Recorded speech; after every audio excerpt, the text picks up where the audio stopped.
Hi friends, welcome back YSK Farm. இது beta ப்ரீடிங்கோட டே 1. So beta ப்ரீடிங்க்கு தேவையான ஒரு பக்கெட் ஒன்று எடுத்துருக்கோம். ஒரு 20 லிட்டர் பக்கெட்டு, பெயிண்ட் பக்கெட்டு. இதில் வந்து ஒரு அரை அடிக்கு தண்ணி நம்ம ஊற்ற போகிறோம். அரை அடிக்கு தண்ணி ஊற்றும் போதுன்னா இந்த லைன் மார்க்கிங் வரைக்கும் வரும். ஸோ அது வரைக்கும் நம்ம ஓல்டு வாட்டரை நம்ம யூஸ் பண்ண போகிறோம். பீட்டாவை ப்ரீட் பண்ணக்கூடிய பக்கெட்டை வந்து கொஞ்சம் ஹைட்டான இடங்களே வைங்க. அப்படி இல்லைன்னா ஒரு 4 செங்கலை வச்சு அந்த பக்கெட்டோட ஹைட்டை கூட்டுங்க. ஏன்னா குட்டி பிறந்த பிறகு அந்த வாட்டர் லெவலை நம்ம கம்மி பண்ணணும். அப்போ தான் நமக்கு வந்து குட்டி வந்து நிறைய ஃபீட் எடுத்து ஹெல்த்தியாக இருக்கும். இல்லைன்னா குட்டி இறக்கிறதுக்கு நிறைய வாய்ப்பு இருக்குது.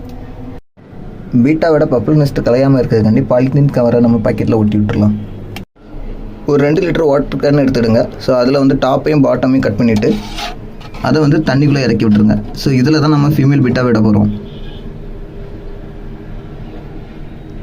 ஃபஸ்ட்டு எப்போவுமே நம்ம மேல் பீட்டாவை தான் இன்ட்ரடியூஸ் பண்ணணும். ஸோ நம்ம மேல் பீட்டாவை வந்து ஃபஸ்ட்டு இன்ட்ரடியூஸ் பண்ணி விட்டுடலாம்.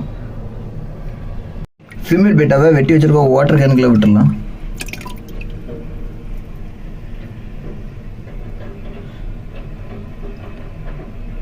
ஃபைனலாக பீட்டாவை டிஸ்டர்ப் பண்ணாமல் இருக்கங்காட்டி மேலே ஒரு கவர் பண்ணிடலாம். ஸோ பீட்டா ப்ரீடிங் டே 2ல் வந்து உங்களை மீண்டும் சந்திக்கிறேன். தேங்க்ஸ் ஃபார் வாட்சிங்.